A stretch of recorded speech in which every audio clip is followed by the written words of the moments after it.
Hello, and welcome back to another edition of Tech in 10, the Louisiana Tech Bulldogs postgame show from the Ruston Daily Leader. I am sports editor Matt Bellinson, coming to you after Louisiana Tech's 34-28 overtime victory over the Liberty Flames. The Bulldogs have done it. They are bowl eligible for the first time. They have earned bowl eligibility, I should say, for the first time since 2019. They made a bowl game, obviously, last year. Don't need to get into the circumstances regarding that. The Bulldogs have earned bowl eligibility for the first time since 2019. First six-win season since 2019.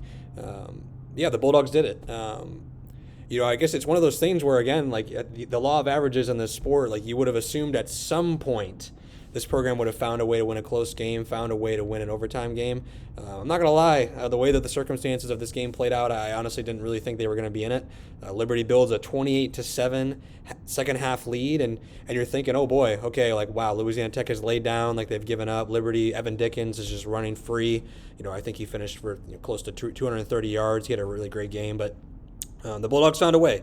I think this was really the first time I can remember, maybe with the exception, I guess maybe for the first time since maybe the first half of that Southern Miss game, and maybe for that full New Mexico State game, where this offense and defense played, like they complemented each other.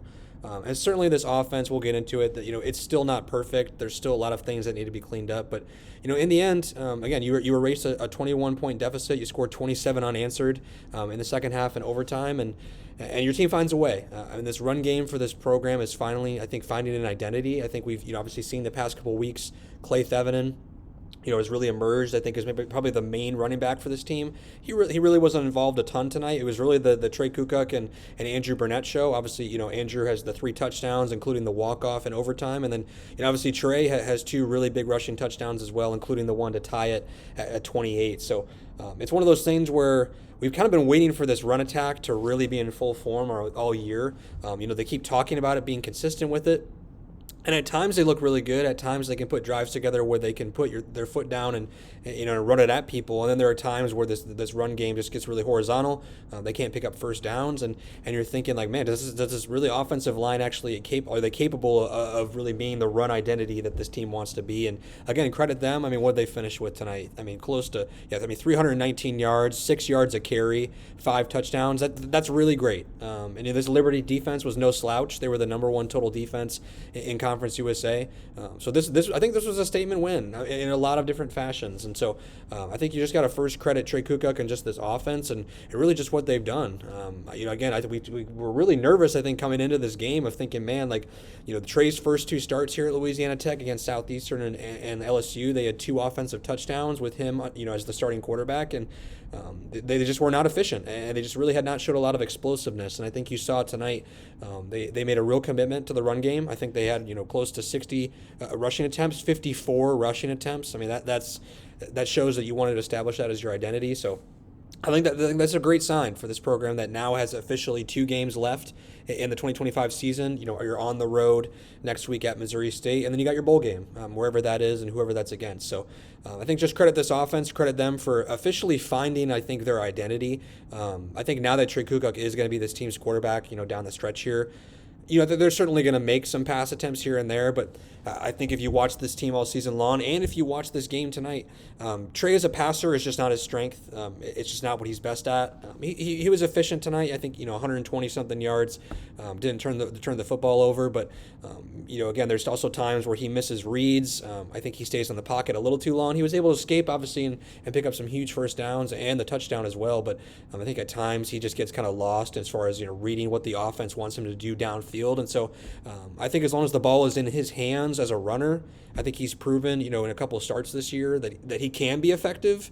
I think it's just a matter of staying ahead of the chains and making sure that his lead blockers are doing their assignments, because he can lower his shoulder and pick up first downs. I think the problem for this offense has been at times where the lack of protection breaks down, and then you're behind the chains, and then you're forcing someone that's not really comfortable passing into obvious passing situations. And so I think for this offense, I know we've been in this situation before about maybe finding an identity and maybe figuring out something that clicks, and I feel like tonight could be the start of that. Again, there's 2 more games left. You could finish the season with 8 wins. That would be a massive statement for this program for where they were 2 weeks ago. But again, we're not going to get ahead of ourselves. They picked up win number 6. And now you move forward. I think if we want to get big picture, because again, obviously, well, you know what? Before we get to big picture, let's talk about defense. The defense has 4 interceptions tonight. I think it was really fitting that these safeties all had the interceptions. Jacob Fields has 1, Michael Richard has 1, and then Jakari Foster has 2. Jakari Foster is going to be a first team, all conference selection. He's gonna get NFL scouts looking at him. He's got 6 interceptions this year. I want to say like maybe 5 or 6 pass breakups. Top 5 in the team in tackles as well. He's just a really good football player, and really just this entire safety group. I mean, you're talking about Michael Richard, Jacob Fields, and Jakari Foster. Like, there is not a better safety, trio in this conference. I would also honestly argue in the group of 5. You're talking about the ability to take the ball away, the hard-hitting tackles that they make. I mean, Jacob Fields tonight, he finished with 14 tackles, 7 solo tackles, a half a tackle for loss, and a pick. He's just a really good player. These safeties are just excellent. They make timely plays on the football. So, again, I just feel like it's a broken record with this defense. Obviously, they didn't have a defensive score tonight, but, man, 4 takeaways. Like, the take-it mentality that Luke Olson brought with him, from Jacksonville State, it was one of those things where I kind of brushed it off, honestly, in the preseason of just another one of those things that Louisiana Tech talks about in the preseason, but then when it comes time to playing in games, like, yeah, okay, that's nice, but it doesn't really happen. From game number 1, this defense has taken the ball away. I think they're at 21. I believe they're at 21 interceptions this season. Top 10 nationally. They just make plays as a defense. Yes, they give up a lot of yards, which is definitely a concern. They let teams pick up first downs. This is definitely not the total defense and the third down efficient defense that we've seen over the obviously last year. But man, when it gets into the red zone, they bow their neck and they force field goals. And then when it comes time to make plays late in games, like, they've proven time and time again that, like, someone is going to make a play, and it usually is one of those safeties. And so, man, like, just credit this defense, credit the playmakers on the back end. They've made game-changing plays and have either won you games, kept you in games, or given you opportunities to win it in regulation. So just credit them. Jakari Foster, again, his final season here at Louisiana Tech. Again, he's going to be a first-team all-conference player. Would not be surprised if NFL teams give him a look because he's a really good player. It makes plays on the ball. I think defensively, like, again, it's one of those things where you come into tonight knowing that Liberty wants to run the football, and you yourself, Louisiana Tech, comes in as the top rush defense in the league, and Liberty, Dickens runs for close to 230 yards. It's definitely a concern. I think kind of similar to the Sam Houston game, and a little bit like Delaware too, where you just give up some huge run explosive plays, and you're not tackling as efficiently as you used to. And so I guess if you maybe wanted to find a concern defensively, you could say, man, this run defense just continues to definitely disappoint at times. So I definitely feel like these final 2 games, they really have to figure out what is going on in this run defense. They're not going to face a back like Dickens again, but I certainly would expect them to be a lot better. So I think as far as run defense, they certainly have something to improve on, but taking the ball away and keeping teams out of the end zone, they certainly have done a good job of that for the most part this year. I think as we move off the specific sides of the ball, I think one thing that just really needs to be highlighted is just the big picture question. Because again, like, I'm sitting up here in the press box, I hear the chatter, walking down, through the fans into the press conference, hearing the coaches, and then coming out of the press conference, like, there's obviously a lot of conversation about, like, what specifically is this going to take for this coaching staff to obviously keep their jobs, to stay here, to build that momentum. I think it's one of those things where, again, I've been on record as saying, if you've heard my radio hits, and I've come on here before, of like, if you're asking me personally, if this program finishes with just 6 wins and they make a bowl game and then you lose your bowl game, like, to me, that is not a true marker of success. When you talk about year 4 of a program, when you talk about the 4-1 start, I think getting to 6 wins, if that's all you accomplish this year, like, I'm going to be honest, like, again, that's not a successful season. Now, if this program gets to 8 wins, or if they get to 7 wins by winning their bowl game, then I feel like you can make the argument that there is momentum building here. I understand. Believe me, I have covered this program for 4 years now. I've covered every single snap of this season. This is a frustrating team. I understand it. And I think it's really frustrating as an observer and probably as a fan that like, man, like you see the potential. Like you see that this offense, when it's working, like they can put up points and they can run the ball really effectively. And this defense is top 10, in the country once again, but like there are just times where they just get in their own way. Like again, you're 0 for 2 tonight on your field goals. You haven't made a field goal inside 40 to 49 yards this year. Like you're still a really highly penalized team. Some bad pass interference calls tonight. Like your passing offense is not great. And then like again, you start the game with an opening drive, like smash mouth touchdown drive, and then you don't score the rest of the first half. That's the fourth time that's happened this year. Like there are just so many times where it's like, man, if Louisiana Tech could just find consistency, they would honestly probably already be at 7, potentially 8 wins. But they just get in their own way, and they sometimes don't play full games. Like again, you basically didn't play the first half outside of your opening touchdown drive, and so like it's one of those things where if they don't win their bowl game and they lose to Missouri State and they finish 6-7, like I don't personally view that as a successful season. I understand that making a bowl game would definitely like you earn a bowl game for the first time since 2019. I get it.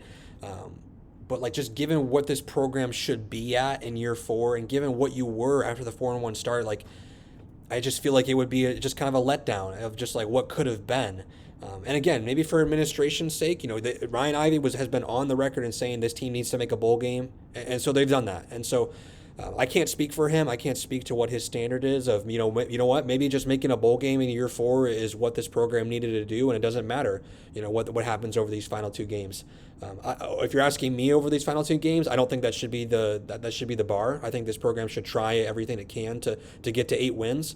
And if you don't do that and you finish with 6 wins and 7 losses, like I think it requires a really hard evaluation.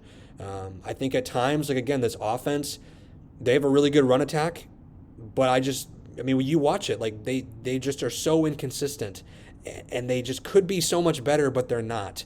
And so it's one of those things where, over these next 2 games, like if Louisiana Tech struggles offensively, like how much weight do you put in that? If they do really well offensively, like, okay, like, man, maybe they figured out something here over this last month with Tony Franklin and this run game and Trey Kukuk.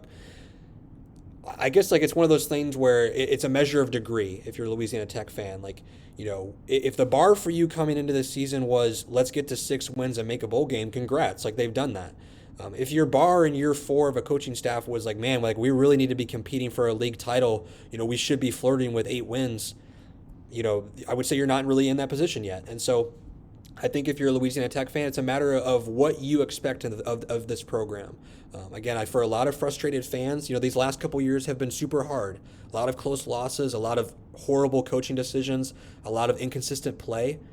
And you've left with losing seasons and you've left with no bowl wins. And so now they have an opportunity to do that. And so I think it's a matter of whether or not you as a fan base feel like, hey, I can accept making a bowl game and winning it, or I can accept making a bowl game just on its face and it doesn't matter what happens. Like, I think it's a matter, that's a question that each fan, each administrator, each coach has to ask themselves. Again, I've already said what I feel. I'm on record as that. So I think, again, you have to celebrate this program, finding a way to get to 6 wins. Like, again, they're down 28-7.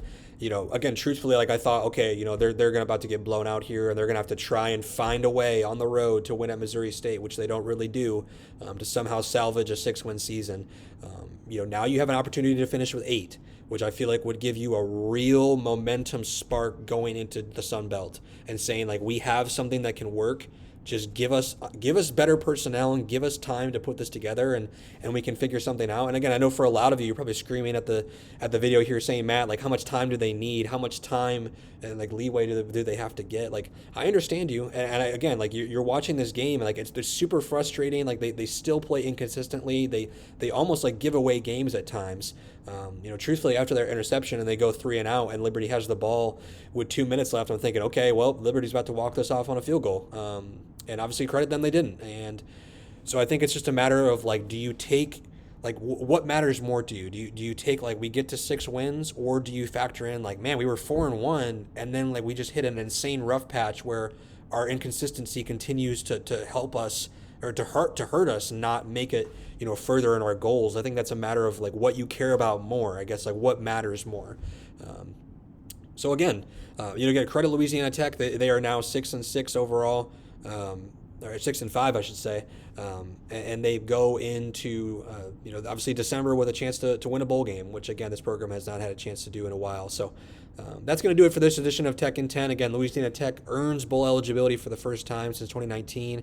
They win 34-28 in overtime over the Liberty Flames. That's going to do it for this edition of Tech in 10. I appreciate you guys listening. Have a good one.